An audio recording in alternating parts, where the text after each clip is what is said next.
Hare Krishna, Krishna Krishna, Hare Hare, Hare Rama, Rama Rama, Hare Hare.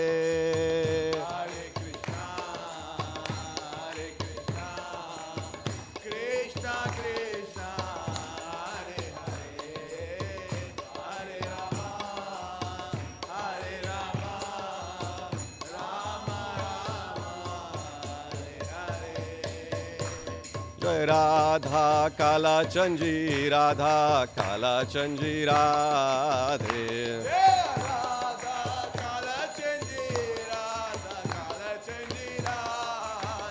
Jaya Radha Kala Chanji, Radha Kala Chanji Radhe.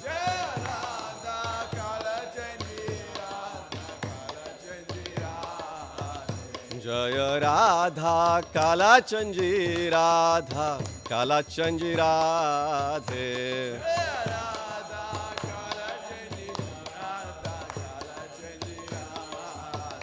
Jaya Radha Govinda, Radha Govinda Radhe.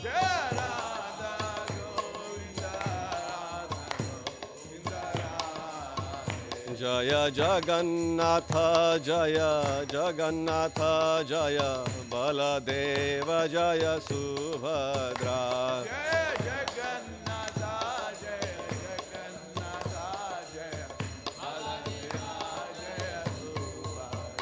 Jaya Gauranitai, Gauranitai, Gauranitai, Jaya Gauranitai.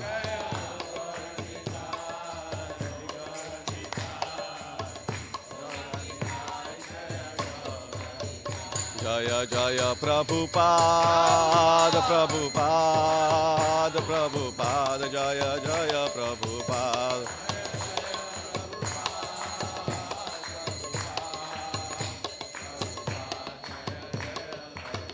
Jaya Jaya Prabhupada, Prabhupada, Prabhupada, Jaya Jaya Prabhupada.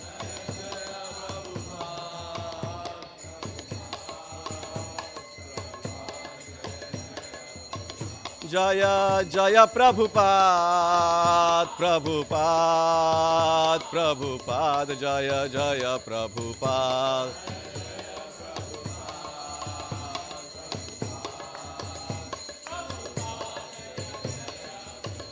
Jaya Jaya Gurudev, Gurudev, Gurudev, Jaya Jaya Gurudev.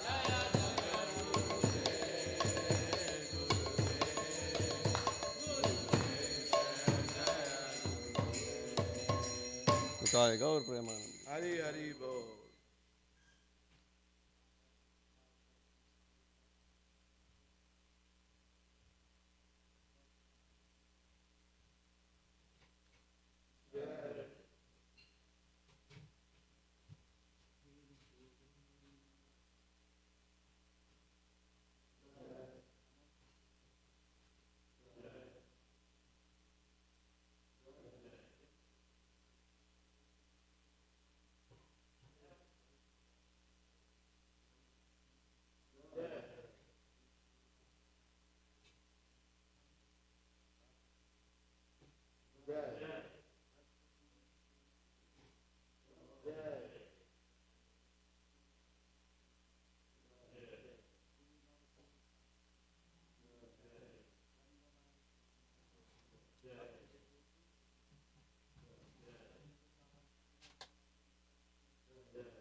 Jaya Radha Madhava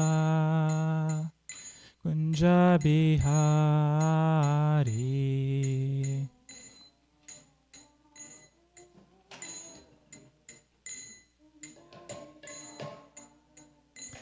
Jaya Radha Madhava Kunja Bihari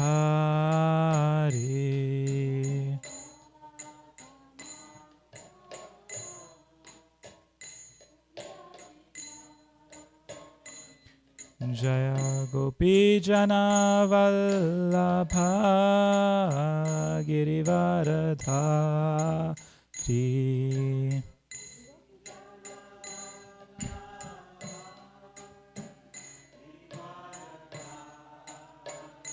Jaya Gopi Jana Vallabha Girivaradhari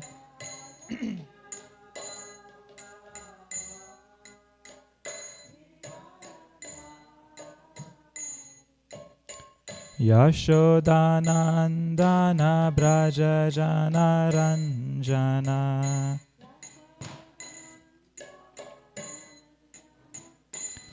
Yashodanandana Braja Jana Ranjana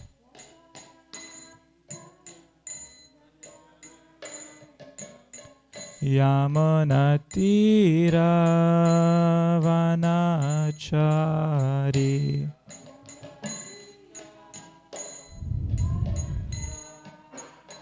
Yamunatira Vanachari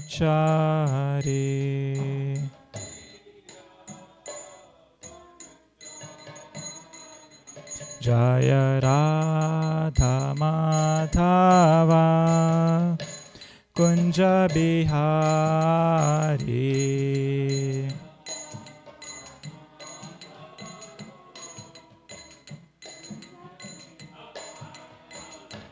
Jaya Radha Madhava Kunja Bihari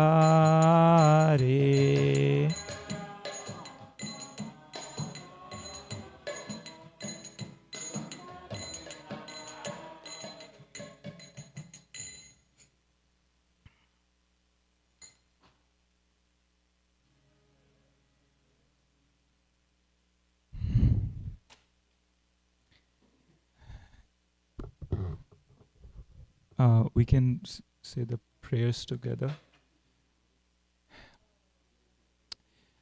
Om Namo Bhagavate Vasudevaya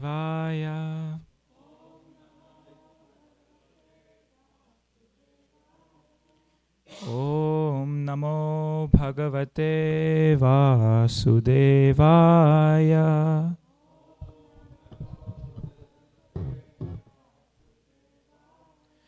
Om Namo Bhagavate Vasudevaya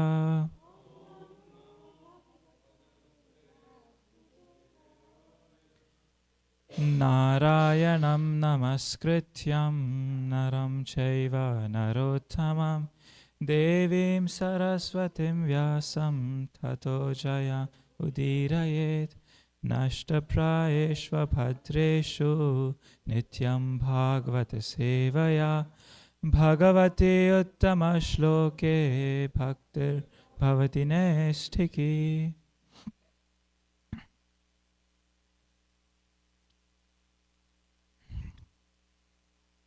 Hare Krishna. This morning we are reading from Srimad Bhagavatam, Canto 10, Chapter 11, the childhood pastimes of Krishna.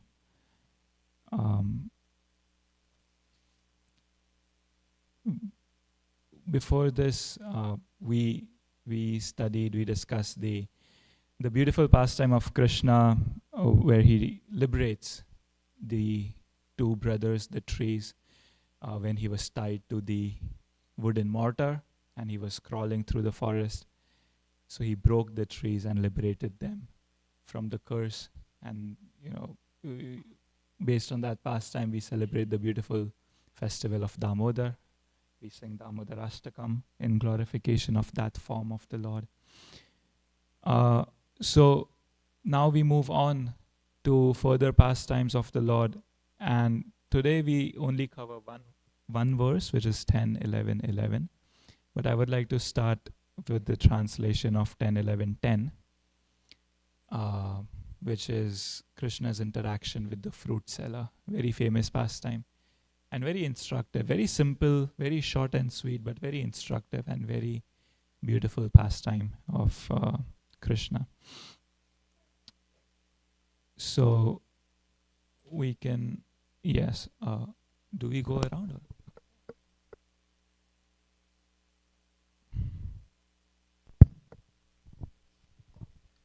Once a woman selling fruit was calling, "O inhabitants of Vrajbhumi, if you want to purchase some fruits, come here." Upon hearing this, Krishna immediately took some grains and went to barter as if he needed some fruits. Yeah, we can. No, I don't think so. We can move to the next verse and do the Sanskrit. Please repeat. Phala vikaryani tasya chuta dhanya karadvayam phalera purayat ratne phala bhandam apuricha. Please recite. Phala vikrayani tasya chuta dhanya karatvayam phalera purayat ratne phala bhandam apuricha. Phala vikrayani tasya chitadhanya karadvayam phalera purayad ratne phalabhandam apuricha. Phala vikrayani tasya chuta dhanya karadvayam phalera purayad ratne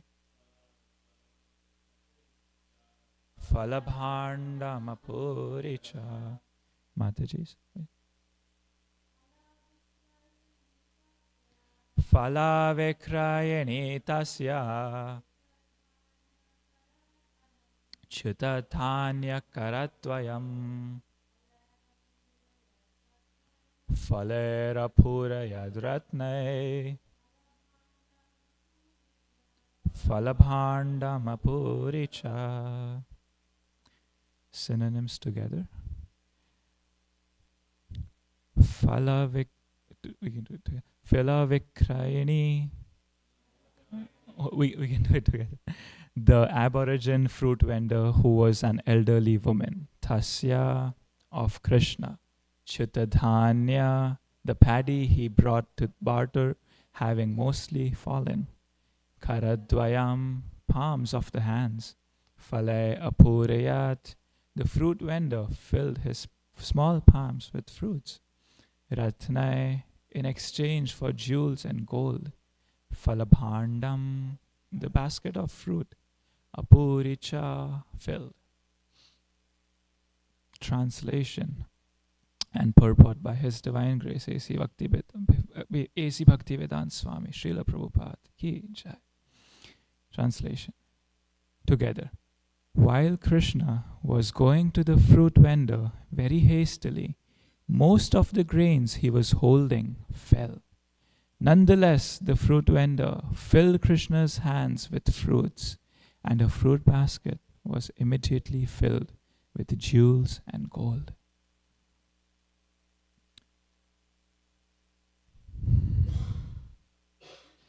purport. Can someone read the purport?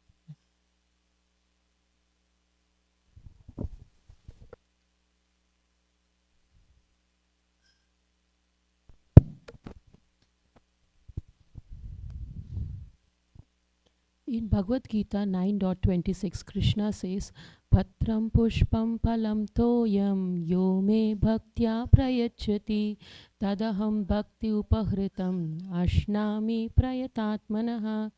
Krishna is so kind that if anyone offers him a leaf, a fruit, a flower, or some water, he will immediately accept it. The only condition is that these things should be offered with bhakti. Yome bhaktya prayachati. Otherwise, if one is puffed up with false prestige, thinking, I have so much opulence and I am giving something to Krishna, one's offering will not be accepted by Krishna.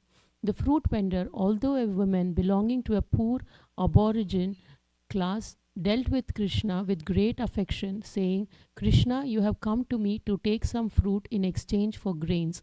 All the grains have fallen, but still you may take whatever you like. Thus she filled Krishna's palms with whatever fruits he could carry. In exchange, Krishna filled her whole basket with jewels and gold. From this incident, one should learn that for anything offered to Krishna with love and affection, Krishna can reciprocate many millions of times over, both materially and spiritually. The basic principle involved is an exchange of love. Therefore, Krishna teaches in Bhagavad Gita 9.27, Yat karoshi yat ashnasi yat juhosi dadasi yat tapasyasi kaunteya tat kurushva madarpanam. O son of Kunti, all that you do, all that you eat, all that you offer and give away, as well as all austerities that you may perform, should be done as an offering unto me. With love and affection, one should try to give something to Krishna from one's source of income. Then one's life will be successful. Krishna is full in all opulences. He does not need anything from anyone. But if one is prepared to give something to Krishna, that is for one's own benefit.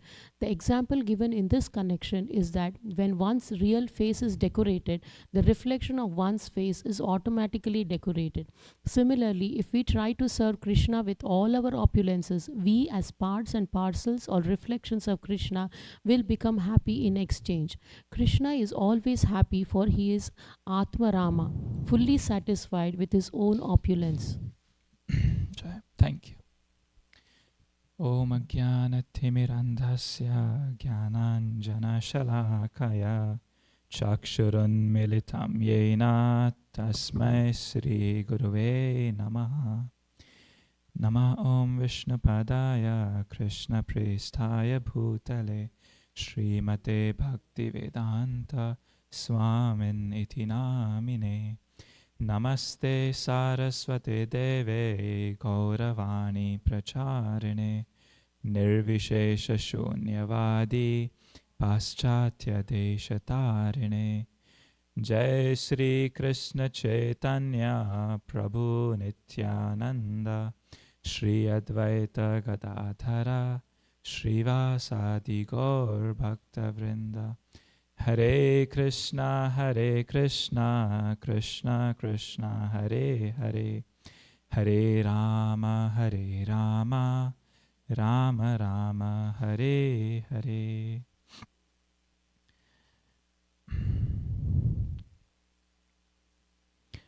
This pastime lasts only 2 verses in the entire Bhagavatam.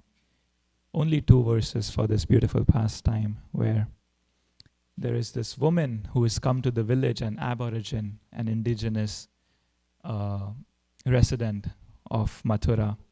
And she's traveling from village to village to sell her fruits.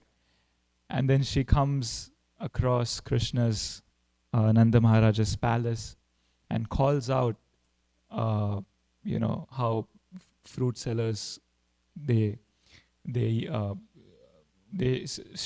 shout in India, fruit, phal le lo, phal le lo. He was calling out like that, and then Krishna heard, and he desired to get some fruits, but he's a tiny little boy. He doesn't have money, he doesn't understand. But he had seen the elders in the village do barter with these different vendors. So while running out with his little footsteps from the house, he saw a bag of rice, a bag of grains, and with his, you can imagine how small must be the palm of a young little boy. He tried to grab some grains tightly and then ran towards the fruit seller. And the fruit seller came her coming. She sat down, laid down her basket. And this tiny little boy, maybe a few grains of rice or whatever he was carrying, had come in his palm. But while running hastily to buy the fruits, even that slipped away. So maybe 2 grains, 3 grains remained in his palm. And while that all slipped away, he came with his, cute little body, approached the fruit seller and offered that grains to her and wanted fruits. So the fruit seller, she saw this beautiful boy, she saw his face, and she was completely enticed, completely. She was so much in love with him and so much in awe and so much in just stunned by looking at his face, looking at his body, at his cute little gestures, and the fact that he brought a few grains and everything. She saw it slipping away gradually as he's running. And she was so stunned by this that she started accumulating, or she started stacking the fruits on his little hands. And he did his hands like that, and she started stacking fruits. And then he wanted more. He said, give me more, give me more. So ultimately, he's so small. He's such a, tiny little hands, tiny little body. But Vishwanath Chakravarti Thakur says that by his Aishwarya Shakti, he was able to gather all the fruits that she had in the basket. And her basket became empty. All the fruits had come in his hands. And he thanked her and he walked away. And then she did not care about what she got in return. Her payment was this beautiful darshan and exchange with Krishna. She was not caring about what she got, if she got any payment, if she got 2 grains of rice, but just the darshan, just the beautiful sight of Krishna was totally sufficient to satisfy her. And then when she looked back in her basket, it was filled with jewelry and all types of coins and gold and diamonds and gems. So this is the exchange that Krishna has with his devotees. Sometimes we offer something to Krishna with love, and sometimes Krishna takes what he wants with love. If we fail to offer, he takes it away. But both are for our benefit. It doesn't matter if we offer with love sometimes, or sometimes if he snatches it away. Because at both times, his consciousness is that I have received this from this person, and so I must reciprocate. And the jewelry and the gold and the gems were not really the main aspect of what the fruit seller received from Krishna. Srila Vishwanath Chakravarti Thakur comments on this verse. He says, being greedy for the fruits, Krishna somehow managed to hold them all in his small hands by the influence of his Aishwarya Shakti. In return, the Pulinda woman received all types of wealth. But now, he says, she received all types of wealth, including the treasure of Krishna Prema from Sri Krishna, who possesses the power to bestow all fruits. So the real payment, the real exchange that Krishna gave for the fruits was not really the jewelry. The jewelry is fine, but it was actually Krishna Prem. He gave his own love for himself to that woman, which is the highest goal of life, which having achieved which, no other desire remains, no other hankering remains. So that was his biggest blessing, biggest boon. Now, reading this pastime, does any other pastime from our literature come into mind? Similar pastime where there was an exchange, Krishna took something or someone offered something, and then Krishna gave so much in return. Sudama. Yes. Any other pastime? Doesn't have to be Krishna. can be a form of Krishna.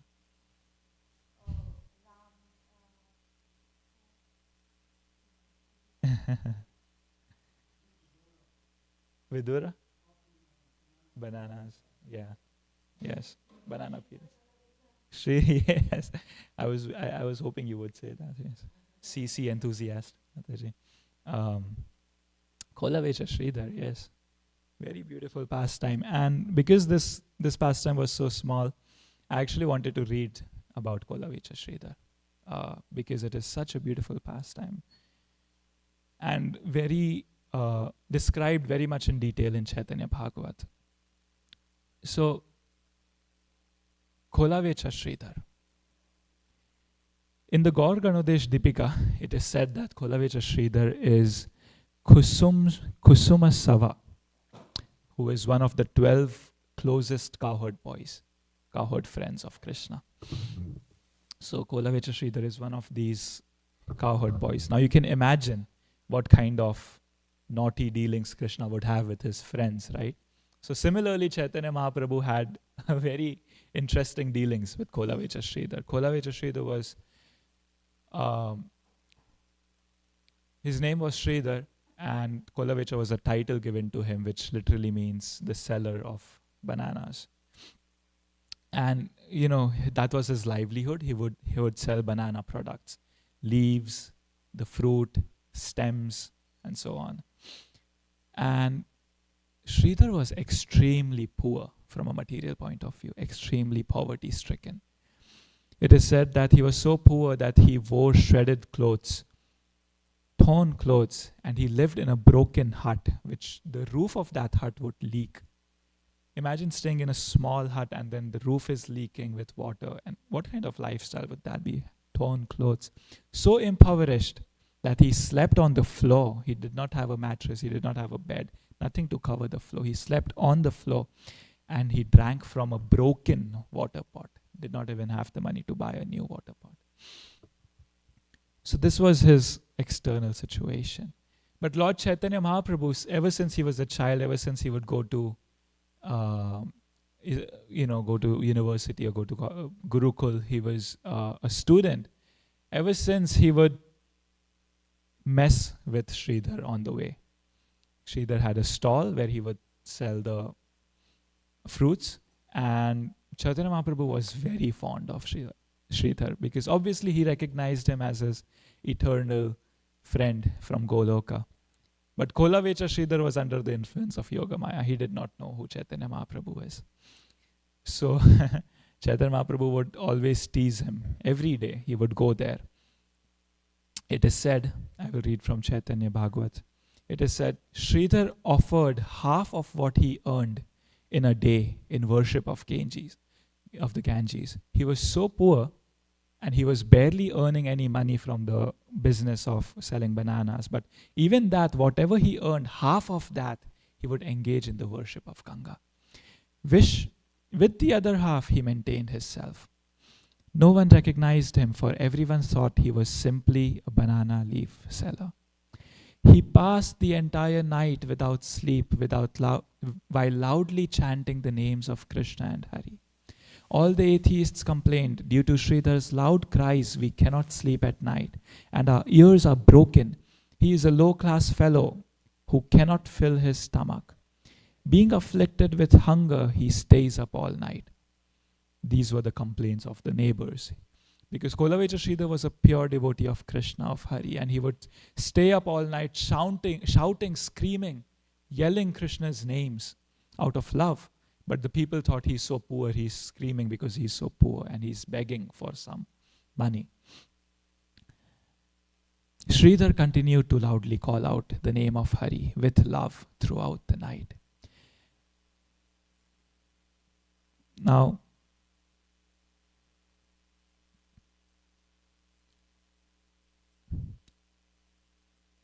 Chaitanya Mahaprabhu, he would, at one point after, when he was a sannyasi, he was performing his Mahaprakash Leela. He was giving darshan of his eternal Radha and Krishna form of Goloka, Balram, and so on. He was giving that darshan to his closest, most intimate associates.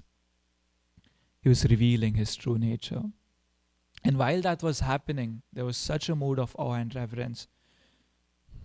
And suddenly, while everyone was worshipping Chaitanya Mahaprabhu, Mahaprabhu remembered Sridhar. He said, someone go and bring Sridhar. Someone go, please go and bring Sridhar. And no one knew who Sridhar was. I mean, people knew who Sridhar was, but no one knew why Sridhar. He's just a poor banana seller. But they followed the instructions of Mahaprabhu and they went to find Sridhar. And Chaitanya Bhagavat says, as soon as the devotees got halfway there, they heard the loud cries of Sridhar. The devotees followed that sound and quickly found Sridhar. O Mahashai, come and see the Lord. Let us become glorious by your touch.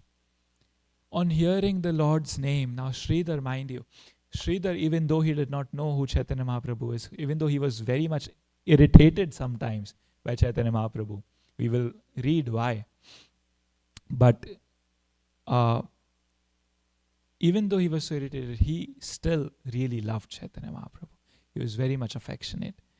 And so when the servants of Mahaprabhu came and called him that the Lord has called you, please come, Sridhar became overwhelmed with ecstasy as he heard the Lord's name, and he fell unconscious on the ground. The devotees quickly picked him up very carefully. They brought him to Vishvambhar, Chaitanya Mahaprabhu. On seeing Sridhar, the Lord was pleased and called him, come, you have worshipped me so long. You have passed many lifetimes to obtain my love. In this life, you have also served me so much. I always eat rice off of your banana leaves. Sometimes when Chaitanya Mahaprabhu would go to buy bananas from Sridhar, Sridhar would, have his lunch with him. He would have a small banana, a plate made of banana leaves, and he was having his rice. Sridhar was having his own lunch, and Mahaprabhu would snatch that rice and put it in his mouth as well. He would snatch it from Sridhar's plate. I would always eat rice off your banana leaves. I have eaten many items obtained from you.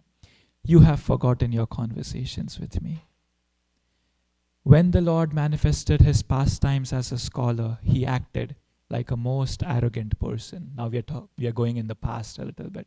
Mahaprabhu's dealings with Kolavecha Sridhar. Mahaprabhu sometimes acted like a most arrogant person.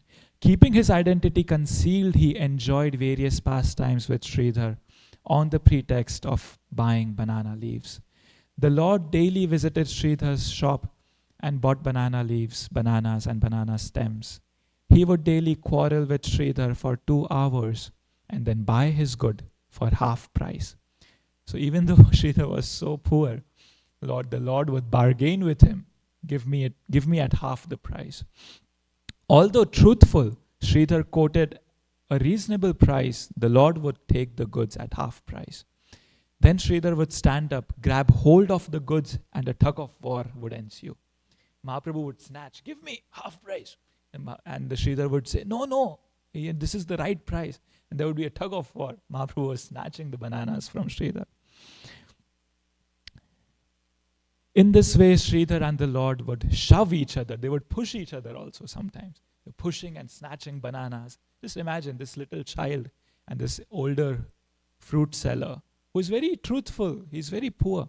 And this child is snatching bananas and the guy is pushing the child away.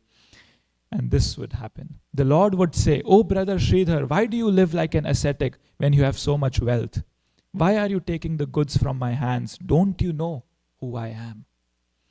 The most Brahmanical Sridhar did not become angry. After looking at the Lord's face, after looking at his beauty, he gave him all the goods. Sridhara balena shuna brahmana thakura kshama kare muni tom kshama kara more muni tomara kukura. So as Chaitanya Mahaprabhu was reminding Sridhar of these pastimes from his childhood, when Sridhar came to take darshan of his Mahaprakash Leela, Sridhar said,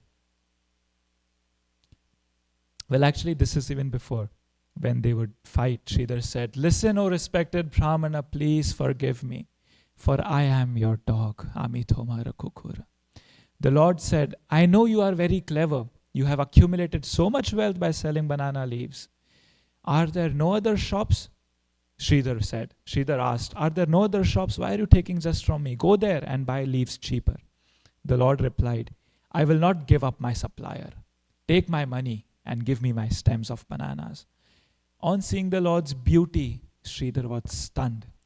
He would become overwhelmed and smile. Then Vishwambar would jubilantly speak harsh words to him. In this way, they both regularly quarreled with each other. Sridhar said, "I am defeated. Please leave me alone. I will give you something for free. I will give you a piece of stem, a few bananas, and a few leaves. Then am I still at fault?" The Lord said, "Good, good. I have no more complaints. Give me for free." Sometimes forget half price. He would even take for free the bananas.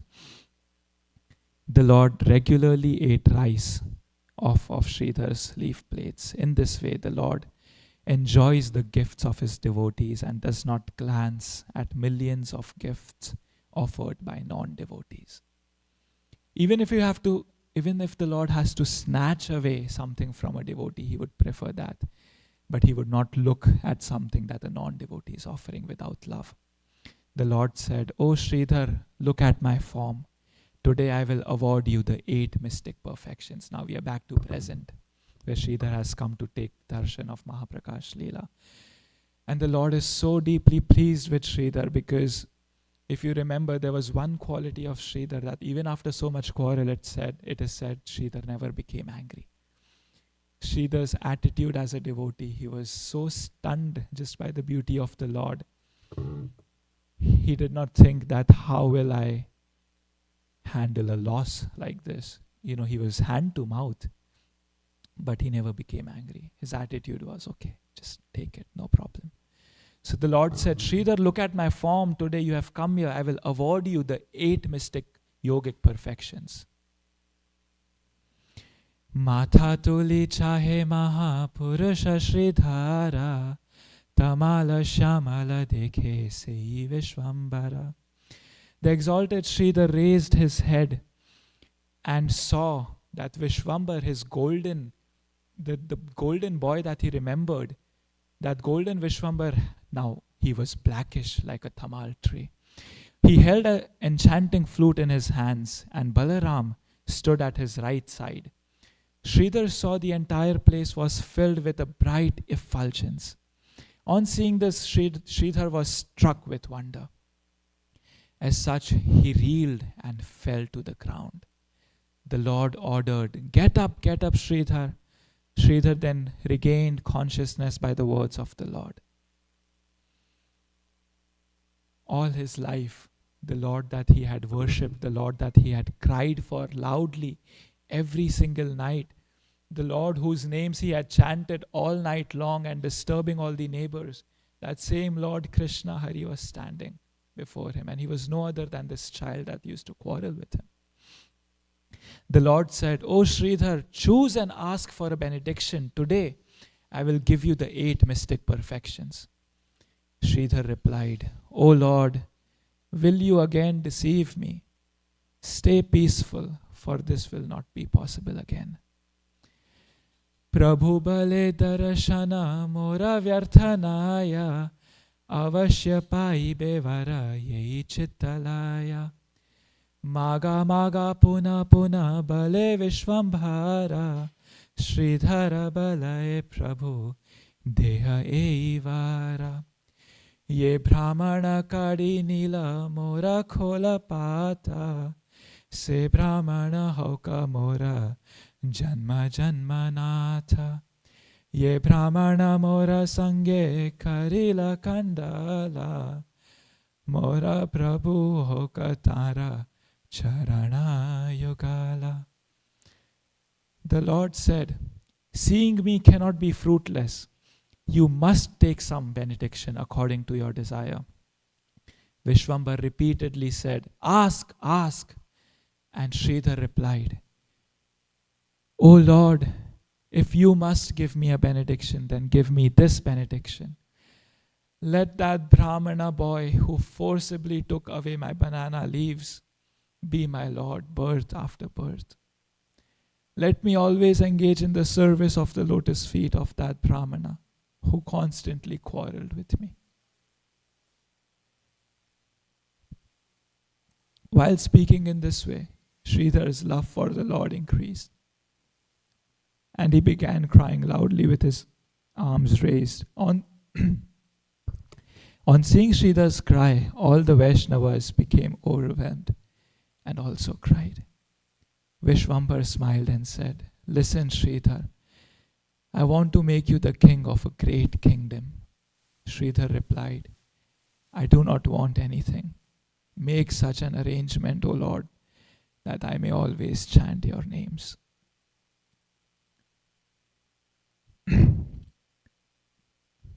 So this was the exchange between Sridhar and Chaitanya Mahaprabhu. And even though Mahaprabhu was willing to offer everything, Sridhar just asked for remembrance, that may I remember your pastimes, and may you, the boy who snatched my bananas, may you be my Lord birth after birth. And lastly, may I always be able to chant your names. So this is what a devotee really wants.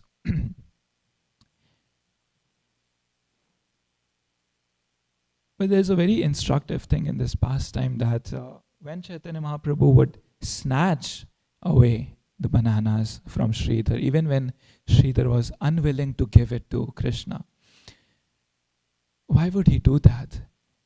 And Krishna says in Bhagavatam, if I especially favor someone, I gradually deprive him of his wealth. Then the relatives and friends of such a poverty-stricken man abandon him. In this way he suffers one distress after another. Because sometimes we are so selfish or so unwilling to give, unwilling to sacrifice anything for God, that Krishna becomes very anxious because he wants something from us, because he wants us to sacrifice so that we will learn. And he wants that loving exchange, so he forcibly takes that. Because as long as we are attached to something, anything in this world, there is no question of becoming attached to Krishna. Elsewhere in Bhagavatam, it is said, "My Lord, your lordship can easily be approached, but only by those who are materially exhausted." One who is on the path of material progress, trying to improve himself with respectable parentage, great opulence, high education and bodily beauty, cannot approach you with sincere feeling. So as long as we are deeply attached, we cannot approach Krishna. In a lecture, Srila Prabhupada said, and this is the culmination, this is the conclusion of what we are talking about. Srila Prabhupada says in a lecture, whenever Krishna wants some service from you or begs something from you, it does not mean that he is in need of it. He is not in need of it, but he is in need of your love, because you have forgotten how to love God, how to love Krishna. That must be practiced. There is a story that some sannyasi went to a householder. Because a sannyasi goes to a householder for begging, they are begging also like that. They are not beggars, but they introduce as beggars so that the householder may receive and take some advantage of his knowledge. So like a sannyasi sometimes comes to the house of a householder to beg for some grains and alms. It's not because the sannyasi is in need of it. The sannyasi is completely depending on Krishna. So similarly, when Krishna asks us for something, it's not because he needs something from us, but it is because he's inculcating that habit in us to sacrifice something. So the sannyasi is not a beggar. So like that, one sannyasi went to a householder and the housewife said, "Oh, this beggar has come from door to door." She told her husband, give him some ashes. Something, after you burn something, the ashes are collected. Give him some ashes. So the sannyasi replied, all right, give me some ashes, no problem. Just begin your charity somewhere. Start somewhere. It's okay, give me waste, give me ashes, but start somewhere. So similarly, Krishna, when he wants, give me a little flower, give me a little fruit, give me a little water. It does not mean that he is begging. He is just inducing me to the practice of offering everything which belongs to Krishna. This is the conclusion of this pastime. Thank you very much. Hare Krishna. Srila Prabhupada ki. Any comments? Oh, yes, Mataji.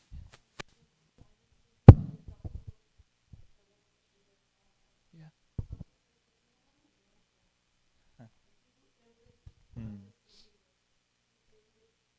Yeah.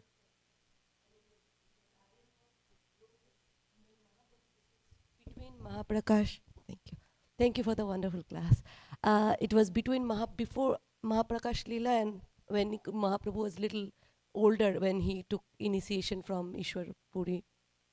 So when he will go on a Sankirtan, he will go to Kalabacha Sridhar's house and drink water from that pot, which was a nasty pot, not just drinking. So, that is the mercy. That's the, what Krishna, the extent Krishna can go for the love of the devotee. And I was just thinking how you were saying that he takes little and gives everything. Right. And thank you so much, Prabhu, for Thank bringing Chaitanya Charitamrita in Srimad Bhagavatam. I often hear Srimad Bhagavatam in Chaitanya Charitamrita. Yeah. This is a rare opportunity. Thank you so much, you. Prabhu. Hare Krishna. Thank you. Hare Krishna. Any Hello? other comment? Yes. Thank you also for speaking. My question is Tamal Krishna Goswami, my spiritual master. So one Indian man approached him. This was in India, and he said, "My guru is such a humble servant of the Lord. He doesn't even know how to count money when I give him a donation." And then Tamal Krishna Maharaj said to him, he said, "Well, my guru, I've never seen anybody who can count money faster than him." So they used to give Prabhupada, hundreds of thousands of dollars from the Radha Damodar party every month, for years. So the question is that, we see in Kalavesha Sridhar's example where he doesn't want anything. But we see an example of Srila Prabhupada where he's taking as much as he possibly can get. So how are we to see this, the dichotomy there? How are we to understand that? On one hand, one devotee is taking hundreds, thousands, millions, billions of dollars, and the other one is saying, "No, my Lord, I don't even want a cent from you."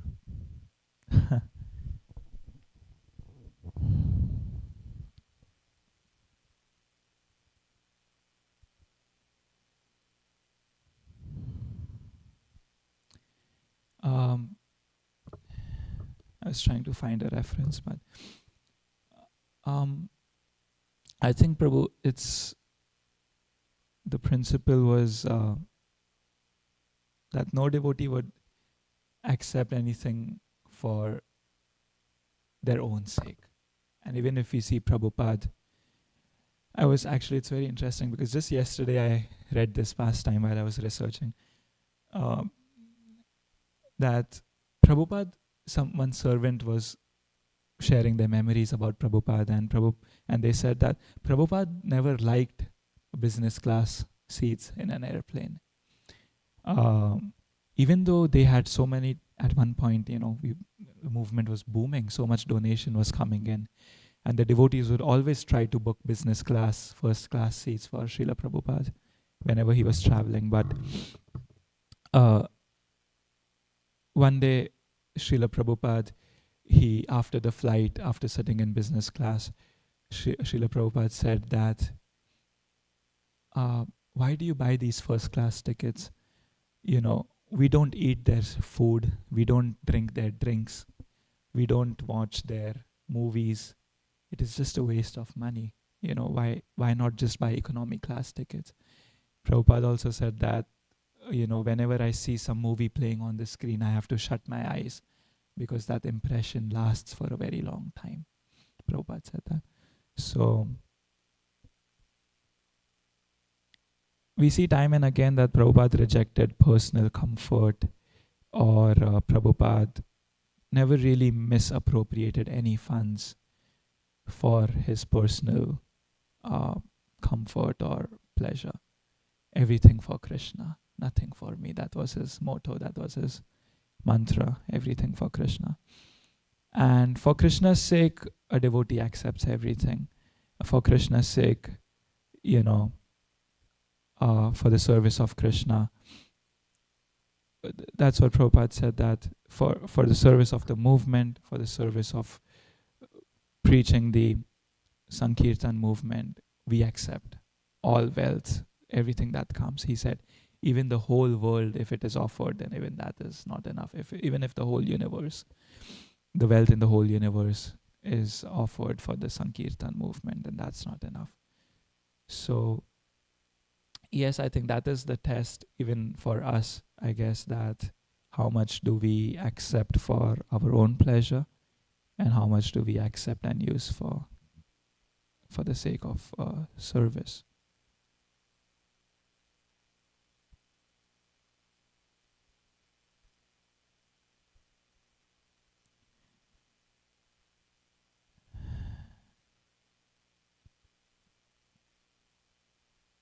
Yeah, even the Goswamis, I think, even the Goswamis, they were building temples for Chaitanya Mahaprabhu for, different Leela.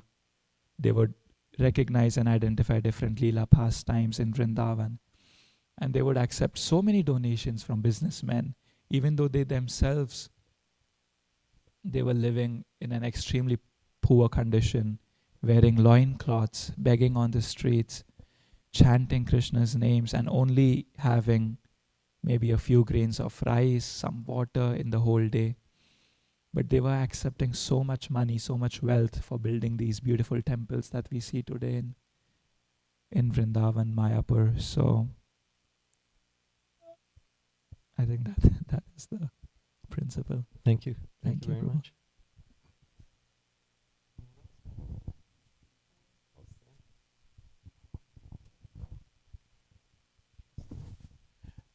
So when I was in Green Oaks Mental Hospital, I was so mad at Krishna. I cursed at Krishna for putting me in the mental hospital. Will the Yamadus get me for that? Can you repeat that once again? When you cursed Krishna in the hospital? In the mental hospital, yeah. So you think the Yamadus will get me for cursing at Krishna in the mental hospital? No, I don't think so. I think because you're chanting Hare Krishna, it's okay. Krishna understands.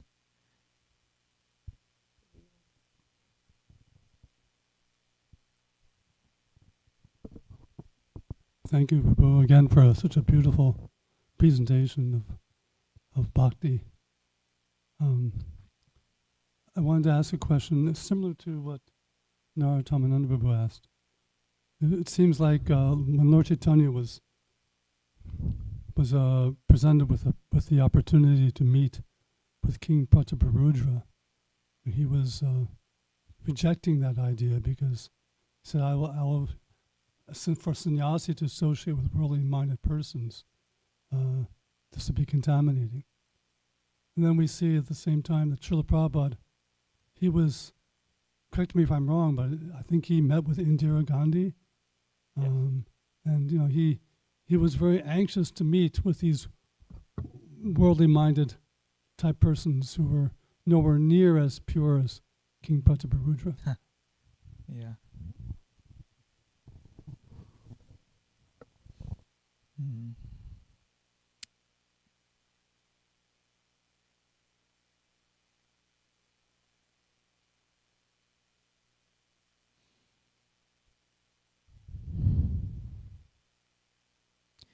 Well, it is said that the only thing that comes to my mind is it is said that the devotee of Krishna is more merciful than Krishna sometimes. And that's one aspect, that's one perspective that comes to my mind, that Chaitanya Mahaprabhu, sometimes we see his pastimes, he was very harsh at so many times. With Chota Haridas, he was so harsh with him. Chota Haridas killed himself after receiving chastisement. Then at another point, I don't remember the name of the devotee, but that devotee was eagerly waiting for Chaitanya Mahaprabhu's darshan, and Mahaprabhu said, I will not see him for 10 million lifetimes. Yes. And Chaitanya Mahaprabhu kicked Advaita Acharya on his chest. So many times we see Chaitanya Mahaprabhu can be very strict, very, very harsh, because his position there was to set the example of an ideal sannyasi. And Chaitanya Mahaprabhu did not need anything from Maharaj Prataparudra, because Maharaj Prataparudra was already a devotee. So we can assume he was already providing support for the movement as the king. And so Mahaprabhu did not see any benefit or any practical use of meeting a king. Why should he meet him if he doesn't need anything from him? And he was setting the example of a real sannyasi who does not approach rich people to flatter them. And because Mahaprabhu, the role of a sannyasi was already so misunderstood, because most sannyasis were Mayavadis at that time. And so Mahaprabhu really had to set the right example. And so if the people would see Mahaprabhu meeting with kings and rulers, they would misunderstand that, he's trying to flatter, gain some influence, and so on. So that was one external reason. Obviously, we understand Mahaprabhu's internal reason. He knew who Maharaj Prataparudra was, and he wanted to increase his hankering. But, so that was his area. But Srila Prabhupada, at that time, Indira Gandhi was not very religious. She was not a devotee.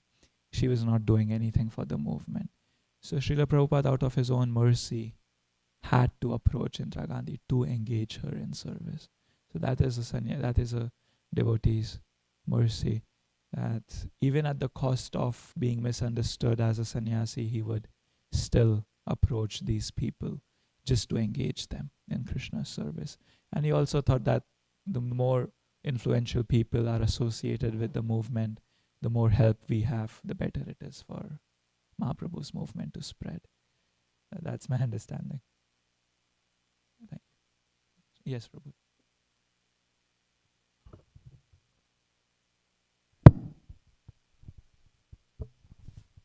Hi Krishna Prabhu, just want to thank you. Such a nectarian class. So nice. You brought out the commentaries of Vishwanath Chakravarti Thakur, and also you narrated from Chaitanya Bhagavat, churning out more nectar to prove how Krishna is merciful to his devotees. Yeah. Thank you so much. I just wanted to, if it's with your permission, just comment on a little bit about Prabhu's question. We see Srila Prabhupada, first of all, this is a preaching mission. Srila Prabhupada, even in his early days, he tried to reach out to Gandhi. So this was not something new. Srila Prabhupada always was trying to preach to prominent leaders in society, because Krishna says in the Bhagavad Gita, Yad yad acharati shreshtas tat tat eva tarojana sayat pramanam kurite lokastad anuvartate. That whatever action a great man performs, common men will follow. So in Vedic culture, the role of a Brahmana was to advise the king, because the king is the natural leader and the people will follow the leaders by their action. So the role of the Brahmana was to help influence the king so that they conduct themselves in a manner that will help everyone. So you see, this is the general principle. And we see that Srila Prabhupada, he wanted to preach to the leaders, because the people of this world generally look up to role models. They look up to people. So Srila Prabhupada had this vision where he wanted to preach to leaders. And in that same note, we see that many letters Srila Prabhupada wrote to Gandhi, but of course, I don't know if those letters ever reached Gandhi. And in the same way, and when Srila Prabhupada was recognized as the guru of the International Society for Krishna Consciousness, he wanted to meet Gandhi, Mrs. Indira Gandhi, like you said, to influence her to become favorable to the Krishna consciousness movement. So, and to the point earlier that was mentioned, is like, I was remembering one pastime in that same note where one person went and told Srila Prabhupada, or one of Prabhupada's disciples, and he conveyed the message, my guru is so renounced that he will not touch any money. And there was a picture of this famous person where he was putting his hand like this. There was a big pile of cash and he was saying like this. And Prabhupada commented, "Oh, is that so?" Then he said, "Call that reporter and I will hold my hand like this and tell them to take a picture." So the point that Srila Prabhupada was emphasizing was the principle of Yukta Vairagya. Yeah. And we see that in Nectar of Devotion, Rupa Goswami emphasizes this. Anasaktasya vishayan yatarham upayunjata nirbandha Krishna sambandhe yuktam vairagyam uchyate. Right? So the principle is yatarham upayunjata. So nothing for me, everything for Krishna. So the devotee, he will accept everything for, not for himself, but for the preaching movement. In the same way, because this is a preaching movement and we need Lakshmi, we need resources. So I just wanted to add, just share my, of course. Wonderful, Prabhu. Thank you very much. Krishna. Thank you.